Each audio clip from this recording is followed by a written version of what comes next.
Alright, so got the rear end situated. I did go ahead and break all the bolts loose. My impact wouldn't take them loose, so I had to take regular ratchet and break them loose. So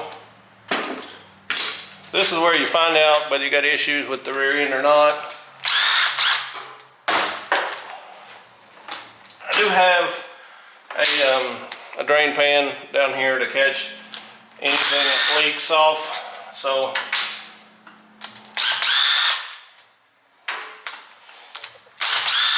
we'll get all the bolts out of it. And I have a guy weld mine. I mean, this what this guy does for a living. And I want it to hold. And he don't charge me very much. I think it's like 30 bucks, and he welds the crap out of them. And so it's worth that to me versus trying to figure it out and spending a bunch of time on it, or breaking, or having a bunch of trash in it. But I clean it out really well, because once you start welding it with all that old oil in there, you're running risk of, you know, getting it catch on fire or causing any issues with him. So I take brake cleaner and I clean them out really well. So on this, usually you have like some kind of tabs or something right in here, and it will give you a prying point even inside these little holes here. They don't serve any purpose, so you can actually pry on them. Well, in theory. Let me find a different toy. Okay, so you want to take a flat screwdriver or something, and there's little holes, these little deals here. And, yeah, this is the worst part for me. And if you get the real thin aluminum ones, the like the Nismo, like we put on the actual 350Z, you do not want to pack on those things. And I usually don't. This one's on there. Usually it would have already started trying to lift. This thing's not lifting at all. It's possible this thing has never been off. Yeah, once you get it started, you get a place going, it'll come off, but it's the getting it started is the problem. See, just knocks right off with minimal damage. Shoo. And yeah, this thing smells horrible. So what you're looking at when they weld these things, all these rotating gears inside there, they will weld absolutely everything. They'll weld down in the cracks, crevices, they'll weld all that together, and then we'll turn it all the way over. And so what you're wanting to do is keep all this stuff from moving. So once, like, let's say you weld this side and you'll turn this complete gear over, which, get it here.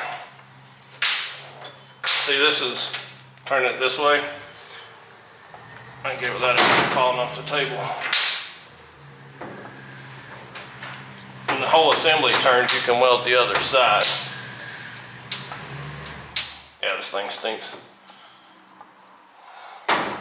So it's part. Now we gotta clean it. All right. So the way I generally clean these is just a whatever brand brake cleaner, and I'll probably run out because it's pretty bad. But I'll get it at least right now decent enough to weld it. Because after it gets welded, we'll clean it again. We get all the debris and stuff out. Right now we're just trying to get the sludge and the oil and all that stuff off. We're not worried about even cleaning the outside rim of it today. Main thing is just getting the buildup off of it.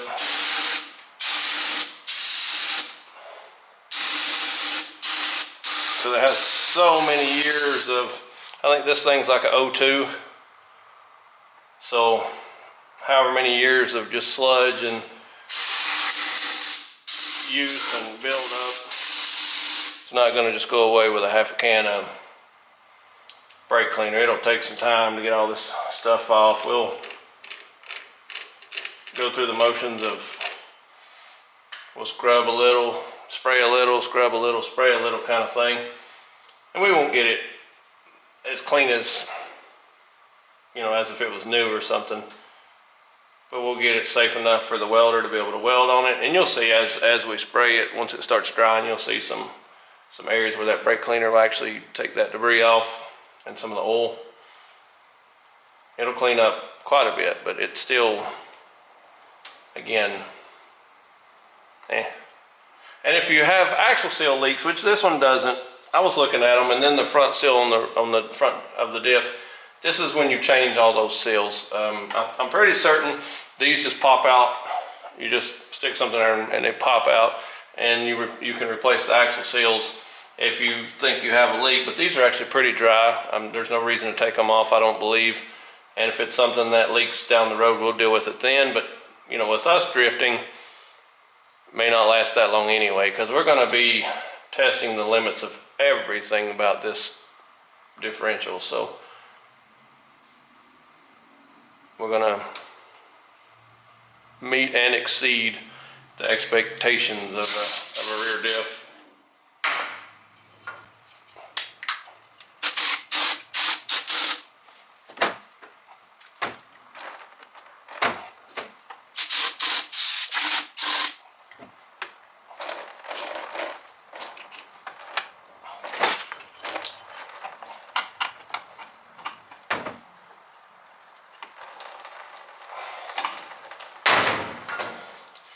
And one thing you'll notice as you're cleaning these, the more you get it clean, the harder it is to turn.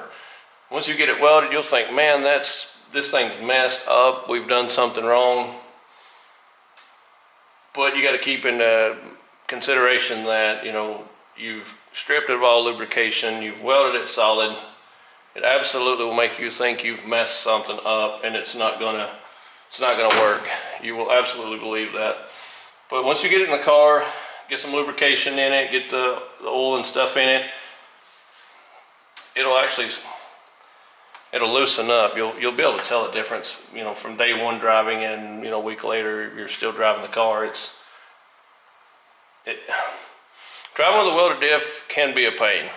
If you're not driving straight a lot and you're pulling into parking lots and leaving and doing a lot of stop and go in corners and, you know, that type of stuff, you'll notice it some. But if you're, you know, you get on the highway and you're going nothing, maybe even you know, turning a left hand or right hand turn, you're not really going to notice it. But if you want to turn a 90-degree turn from a dead stop into a parking lot or a parking space or something, you're absolutely going to know that it's got a welded diff. It will absolutely let you know. But as far as daily driving, it'll be noticeable. A lot of people, I see them get on there and act like it's nothing, but it's there. You'll know it. You'll know it's there. It's pretty cool if you're into that kind of thing. If you know, you bragging rights, hey, I've got a welded diff, you know, any of that stuff. But if you want simple driving with no issues, you probably don't want to ride around with a welded diff. So ultimately what our goal is to just make these drift cars just that. We won't drive them all the time. My son probably will. He's young and he wants the bragging rights. I'm old and fat. I don't want to shift gears, and I want my driving experience to be as simple as can be, less hassle as can be on a daily basis. When we go drifting, I want to go drift, you know. But if I'm not drifting, I don't want to have to fight a car everywhere I go, kind of thing. So, but yeah, you can see it's already starting to lighten up in places, and it'll continue to do that. Be clean.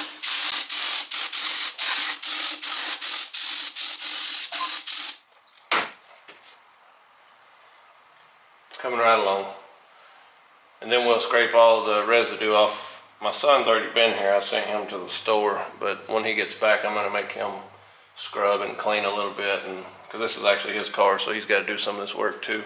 I'm not just going to do everything, but he actually has done really well so far. He's really been all about trying to do his own thing with it. So he was working today, so I decided to come on in and drop the diff out and at least get it to where we can get it welded tomorrow and get the rotors turned and get the pads and stuff, get the front end completely finished, and at least have this welded up and ready to reassemble. And if we get put it back in the car first of the week, we'll be good. Then all we'll have is the e-brake stuff, the hydro e-brake stuff. And once we get it done, we've got the steering wheel and some things there. But it should go pretty quick as long as we don't have any issues. And the more he helps, the less I do, and the faster it'll go. So, all right, we're gonna keep cleaning.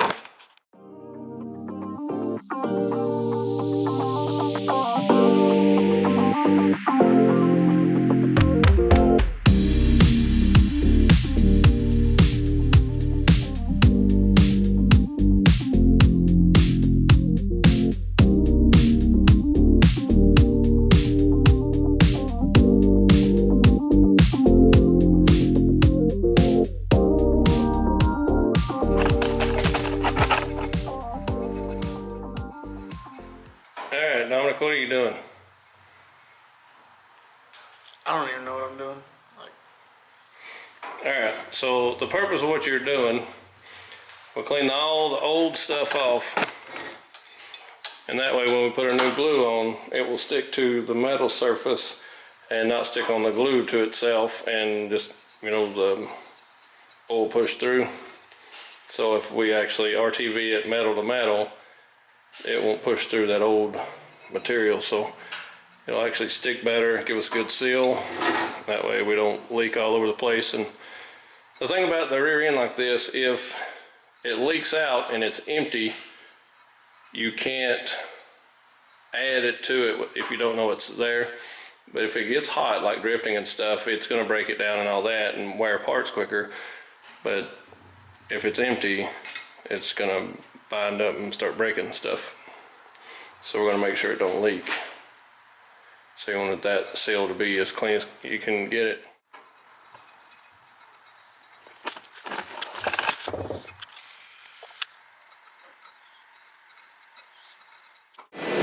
Alright, so we finally got Junior here.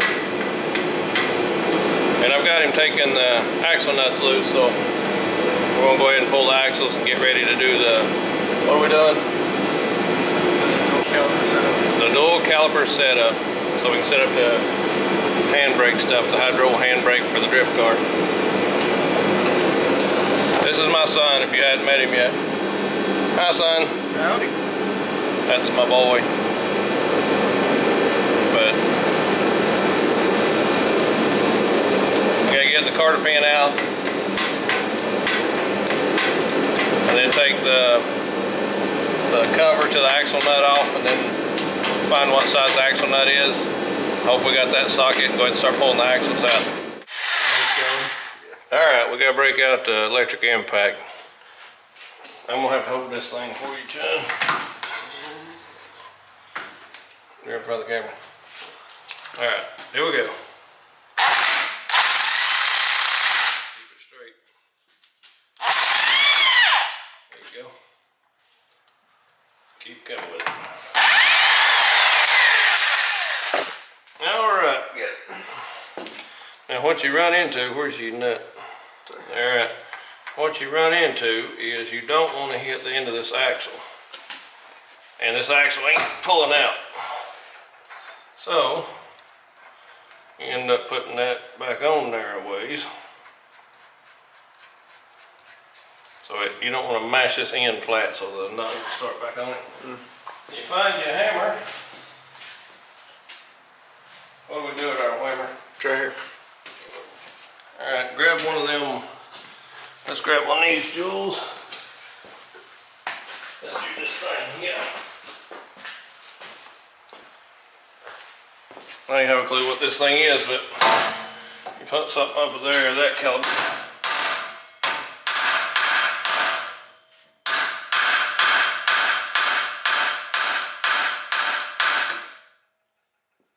What I was afraid of.